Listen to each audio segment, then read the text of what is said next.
పశ్చిమ గోదావరి జిల్లా నర్సాపురం పట్టణంలోని సింధూర్ యుద్ధం ఉద్దేశించి ex army Indian air force ఏవి రమణ మాట్లాడుతూ పాకిస్తాన్ ఉగ్రవాదులు దేశంలో చొరబడి ప్రజలను చంపినందుకు ప్రతీకారం తీర్చుకునే రోజు వచ్చిందన్నారు.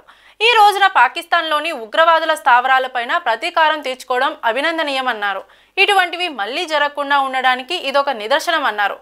ఎప్పటికప్పుడు సెంట్రల్ గవర్నమెంట్ భద్రతలను ఏర్పాటు చేయాలని ఆయన కోరారు. అందరికీ నమస్కారం. నా పేరు ఏవి రమణ. నేను ఎయిర్ ఫోర్స్లో పనిచేశాను.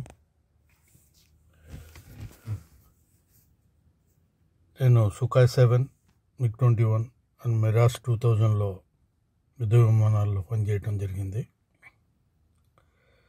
నా ప్రొఫెషన్ కూడా ఎక్స్ప్లోసివ్ సైడ్ ఎక్కువగా నేను పనిచేయటం జరిగింది. మొన్న ఏదైతే పాకిస్తాన్ కవ్వింపు చర్యలకి పాల్పడిందో, టెర్రరిస్టులని ఎంకరేజ్ చేసి అమాయకులైనటువంటి మన భారత ప్రజల్ని పొట్టన పెట్టుకుంది. గతంలోనే నేను ఎన్నోసార్లు చెప్పాను, పాకిస్తాన్ను వదలకూడదు ఎట్టి పరిస్థితుల్లోనూ. ఇది రాబో తరాలకు కూడా పెద్ద హెడేక్. ఇది ఎప్పుడూ మనల్ని బెదిరిస్తూనే ఉంటారు. వీళ్ళకి సరైనటువంటి గుణపాఠం 1971 ఇండో పాక్ వార్లో వీళ్ళని క్షమించేయటమే పెద్ద తప్పు చేశాం మనం. శ్రీమతి ఇందిరాగాంధీ గారు ఆ రోజుల్లో క్షమాభిక్ష పెట్టడం జరిగింది. అలాగే బంగ్లాదేశ్కు విముక్తి కలిగించి వాళ్ళకి మళ్ళీ మన దగ్గర నుంచి స్పెషల్ ట్యాక్సెస్ వసూలు చేసి వాళ్ళకి సర్దుబాటు చేయటం కూడా జరిగింది. మీకు తెలుసు, Bipin Rawat one of the most powerful general. ఆయన్ని కూడా పొట్టన పెట్టుకోవటం జరిగింది.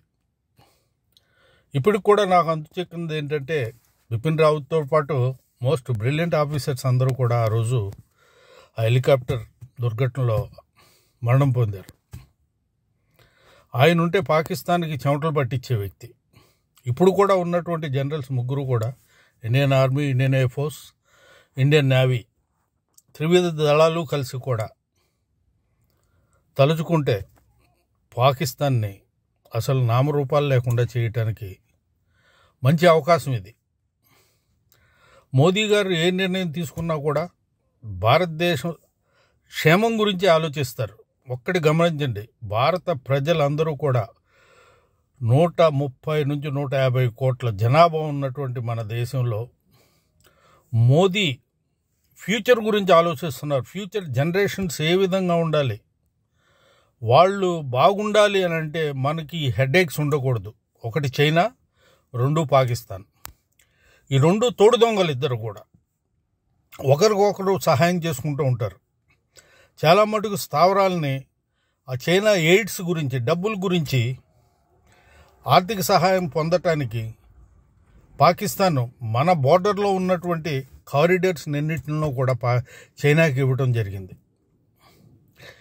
ఇది ఇక్కడ ఏదైతే అనుకుంటున్నామో, ఏదైతే జరుగుతుందో అని భావిస్తున్నారో అవన్నీ కూడా తప్పుడు సమాచారాలే. కరెక్ట్ సమాచారం ఎప్పుడు కూడా మీకు ఆ స్పాట్లో ఏ యుద్ధ విమానాలు అయితే అటాకింగ్ మొదలుపెట్టినాయో, బాంబింగ్ అండ్ ఫైటింగ్ కూడా, bombers and fighters 2 air crafts ఉంటాయి మన దగ్గర ఎప్పుడు కూడా. బాంబ్స్, ఆ ఎయిర్ క్రాఫ్ట్స్ ఓన్లీ బాంబ్స్ని క్యారీ చేస్తుంది. అలాగే 30mm అండ్ 20mm గన్స్ని కూడా క్యారీ చేసి హ్యూజ్ నెంబర్ ఆఫ్ బుల్లెట్స్ అనమాట వాటిలో వాడటం జరుగుద్ది. అలాగే రాకెట్స్ని వాడటం జరిగింది. 2000 పౌండ్స్ దాకా కూడా బాంబ్స్ని క్యారీ చేయటం జరుగుద్ది.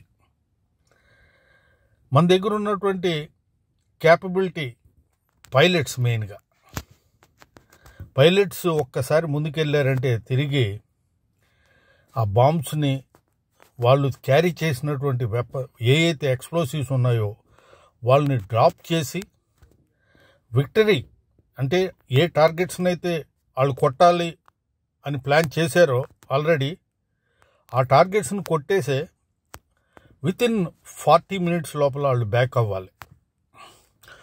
ఫ్యూల్ కవరేజ్ ఎక్కువగా మనకి 40 minutes దాకా ఈ సూపర్సానిక్ ఎయిర్క్రాఫ్ట్స్కి ఇచ్చినటువంటి గడువు అది. 10 minutes అటు ఇటు అవ్వచ్చు తప్ప they have to come back after dropping the bombs, missiles ఇవన్నిటినీ కూడా. కానీ గురి తప్పలేదు ఎప్పుడు కూడా. పాకిస్తాన్ మీద అటాక్ చేసినప్పుడు ఎప్పుడు కూడా మన బ్రిలియంట్ పైలట్స్ ఎప్పుడు కూడా గురి తప్పలేదు. అలాగే టెక్నికల్ స్టాఫ్ అందరూ కూడా. ఒక ఎయిర్క్రాఫ్ట్ వెళ్ళాలంటే దానికి 10 మంది టెక్నికల్ స్టాఫ్ వర్క్ చేయాల్సి వస్తుంది ఒక ఎయిర్క్రాఫ్ట్ మీద. ఎక్కడ తప్పు జరిగినా కూడా ఆ ఎయిర్క్రాఫ్ట్ ఎప్పుడు కూడా కొలాప్స్ అయ్యేటటువంటి అవకాశాలు ఉంటాయి. మేము ఎన్నో విధాలుగా పనిచేసాము. అన్నీ కూడా సీక్రెట్ ఇష్యూసే అవి, which we cannot tell publicly. అందుకే నేను ఎప్పుడు కూడా పాకిస్తాన్కి సరైనటువంటి రీతిలో ఇండియన్ గవర్నమెంట్ బుద్ధి చెప్పకపోతే రాబో తరాల వారు చాలా నష్టపోతారు. It's not a political game. ఇది మన భవిష్యత్, ఇది భారతదేశ భవిష్యత్. ఇది వాళ్ళు ఎన్నో ప్లాన్లు వేస్తారు. ఎప్పటికైనా కూడా భారతదేశాన్ని ఇస్లామిక్ కంట్రీగా మార్చాలి అనేటటువంటి ఉద్దేశంతో ఉంటారు. అలాగే భారతదేశంలో ఉన్నటువంటి ముస్లిం సోదరులు సోదరీమణులందరూ కూడా ఏంటంటే వాళ్ళు భారతదేశంలో ఉండాలి అని అంటే భారతదేశం యొక్క కట్టుబాట్లను గౌరవించాలి. అప్పుడే వాళ్ళు భారతీయులుగా మెసలగలుగుతారు. ఇక్కడ ఉండి ఇక్కడ తిండు ఇక్కడ గాలి పీలుస్తూ ఇక్కడ అన్నీ ఉపయోగించుకుంటూ పాకిస్తాన్ని సపోర్ట్ చేసేటటువంటి వ్యక్తుల్ని వాళ్ళని దేశద్రోహులుగానే పరిగణించాలి. మనం ఒకవైపు పాకిస్తాన్లో ఉన్నా కూడా పాకిస్తాన్ ఉప్పు తింటూ మనం కూడా అక్కడ ఉండి పాకిస్తాన్కి వ్యతిరేకంగా మనం ఇది చేస్తే అది కూడా తప్పే. ఏ దేశంలో ఉన్నా కూడా ఆ దేశాన్ని మనం గౌరవించాలి, ఆ దేశ పౌరుల్ని గౌరవించాలి. భారతదేశంలో అనేక కులాలు, అనేక మతాలు, అన్ని రకాలైనటువంటి వ్యక్తులు, వివిధ దేశాల నుంచి వచ్చినటువంటి వ్యక్తులు అందరూ కూడా భారతదేశంలో ఇమ్మడగలుగుతున్నారంటే ఇక్కడ ఉన్నటువంటి సిస్టమ్ ప్రపంచంలో ఎక్కడా లేదు. ఇది మీరంతా కూడా గమనించాలి. అలాగే ఈరోజు టెర్రరిస్టులు చేస్తున్నటువంటి దుశ్చర్యల్ని యావత్ భారతదేశ ప్రజలందరూ కూడా ఖండిస్తున్నారు. ఎందుకంటే అది మంచి పద్ధతి కాదు.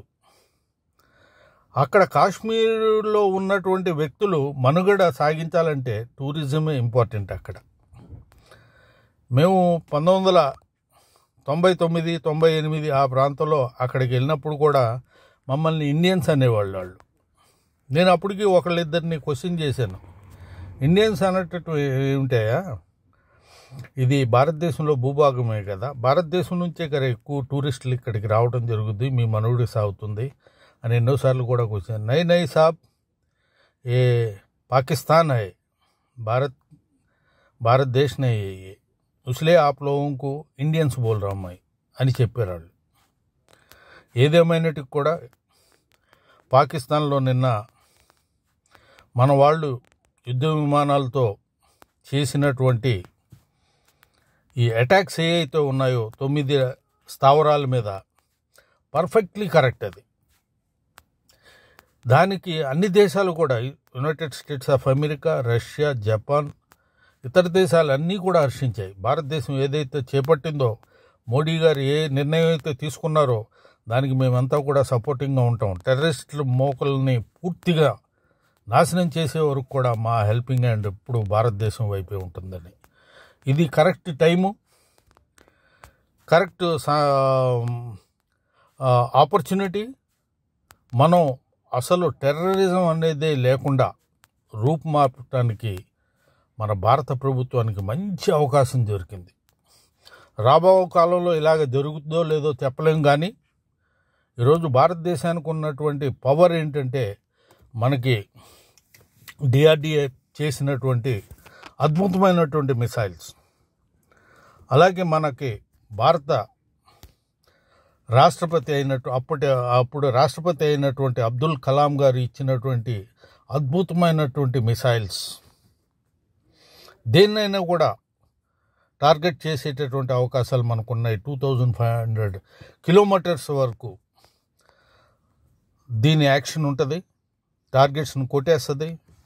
అక్కడ ఉన్నటువంటి ఇంపార్టెంట్ ప్లేసెస్ని ఏదైతే టార్గెట్ చేస్తారో వాటిల్ని అద్భుతంగా కొట్టేసింటం జరుగుద్ది. మళ్ళీ ఏ దేశమైనా కూడా ఎప్పుడైతే ఈ మిసైల్స్ని వాడకంలోకి తీసుకొస్తే ఏ దేశమైనా కంగారు పడాల్సిందే. ఇటువంటి మిసైల్స్ని తయారు చేసినటువంటి DRDAకు మనం అంతా కూడా రుణపడి ఉండాలి.